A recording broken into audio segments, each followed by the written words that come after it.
Beberapa waktu lalu ramai dan viral bahwa pedagang di Pasar Tanah Abang yang berjualan di pasar tekstil besar, mulai kehabisan modal hingga harus menggerus uang tabungan. Akibatnya, mereka menyerah dan pulang kampung. Hal ini terjadi tidak hanya selama pandemi COVID-19, namun juga setelahnya hingga saat ini. Kenapa hal ini bisa terjadi? Mari kita bahas. Banyak pedagang yang sudah kehabisan tabungannya, bahkan untuk melanjutkan biaya sewa kontrakan rumahnya sudah tidak ada. Padahal bukan untuk biaya sewa toko atau melanjutkan usaha. Fenomena ini pun sudah berlangsung dalam beberapa tahun terakhir. Berdasarkan data, pada tahun 2019, rasio simpanan terhadap pengeluaran masyarakat di Indonesia adalah 19,8%. Namun saat ini rasio simpanan terhadap pendapatan masyarakat Indonesia turun menjadi 15,7% saja. Lalu pengeluaran dan pembayaran cicilan pada tahun 2019 adalah sebesar 68% dan 12,2%.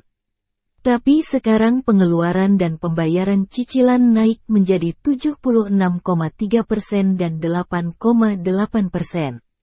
Efek jangka panjang pandemi COVID-19 terhadap ekonomi ditengarai ikut berkontribusi dalam munculnya fenomena masyarakat menggunakan tabungannya untuk memenuhi kebutuhan sehari-hari yang disebut dengan makan tabungan.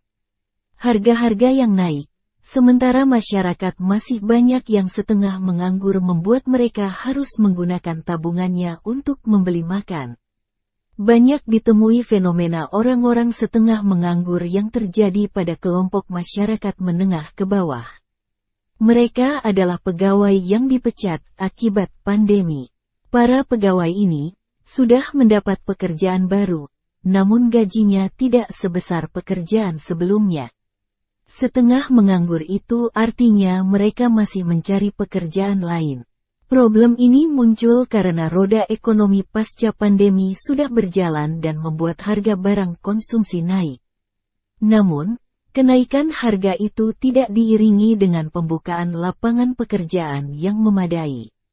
Akibatnya, tingkat pengeluaran masyarakat menengah ke bawah sudah kembali seperti sedia kala, namun tidak dibarengi dengan naiknya tingkat pendapatan.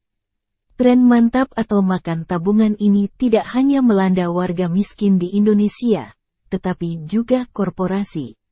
Salah satu penyebab lesunya kredit lantaran korporasi lebih memilih menggunakan dana sendiri. Tahun 2023 harga beras naik cukup tinggi dibandingkan tahun sebelumnya.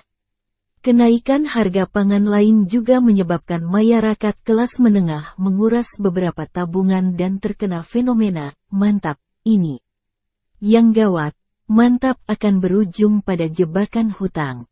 Dalam kondisi ini banyak berdatangan tawaran-tawaran hutang, pinjaman online, pinjol ilegal, investasi ilegal seperti arisan berantai, kripto ilegal dan sejenisnya.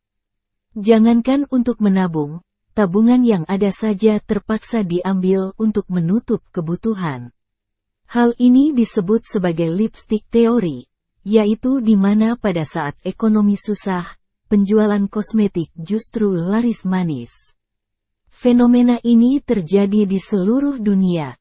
Ketika orang semakin stres, karena tekanan tingginya biaya hidup dan inflasi, maka mereka akan melakukan pengeluaran yang membuat bahagia, yaitu melakukan pembelanjaan kosmetik, parfum dan skincare.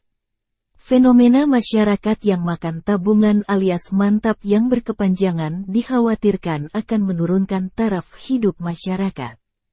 Pemerintah diharapkan dapat mengambil inisiatif agar fenomena mantap tak berkelanjutan. Masyarakat kelas menengah yang terjebak dalam fenomena makan tabungan berpotensi membuat mereka turun kelas menjadi kelas bawah.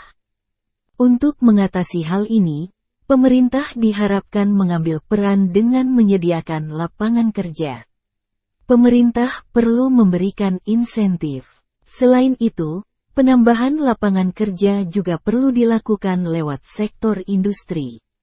Adapun, Salah satu hal yang sedang banyak disoroti adalah perihal hilirisasi industri. Hilirisasi industri berarti mengelola komoditas dari bidang industri tertentu dengan tujuan mengoptimalkan produk yang bernilai jual lebih tinggi. Singkatnya, dengan hilirisasi, komoditas yang tadinya diekspor dalam bentuk mentah atau bahan baku menjadi barang setengah jadi atau barang jadi. Selain terjadi fenomena makan tabungan, juga terjadi peningkatan kredit macet, non-performing loan atau NPL, di perbankan. NPL tertinggi pada Agustus tahun 2023 antara lain disumbangkan sektor perikanan, konstruksi, penyediaan akomodasi makan minum, industri pengolahan, serta perdagangan besar dan eceran. NPL perbankan tertinggi juga terjadi pada kredit pemilikan rumah, KPR, kredit pemilikan ruko atau rukan, serta kredit pemilikan apartemen, KPA. Harga bahan makanan pokok, sembako, dan kebutuhan dapur merangsek naik juga memantik risiko kenaikan inflasi. Harga bahan makanan dan kebutuhan dapur seperti beras, telur dan ayam, juga bumbu-bumbu dapur seperti cabai merah, bergerak naik di tengah gejala perlambatan ekonomi.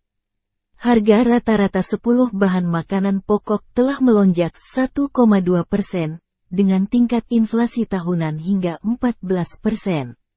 Harga beras sudah naik 1,3% bila dibandingkan posisi akhir tahun, sedangkan secara tahunan kenaikannya sudah mencapai 6,1%. Hal ini tentunya bisa berdampak negatif pada daya beli konsumen. Hal ini menjadikan fenomena makan tabungan atau mantap kian merajalela. Oleh karena itu pajak pertambahan nilai, PPN, yang telah naik menjadi sebesar 11%, dan wacana kenaikannya 12% perlu dikalibrasi ulang agar tak turut memberatkan daya beli masyarakat. Dari segi insentif pajak juga perlu difokuskan kepada usaha yang padat karya dibandingkan yang padat modal. Formulasi UMP atau UMK mengenai standar gaji perlu dirombak ulang karena pertumbuhan UMP dan UMK yang ada saat ini tidak mampu memperbaiki pendapatan masyarakat. Semoga fenomena mantap, makan tabungan, ini pada tahun 2024 bisa berhenti.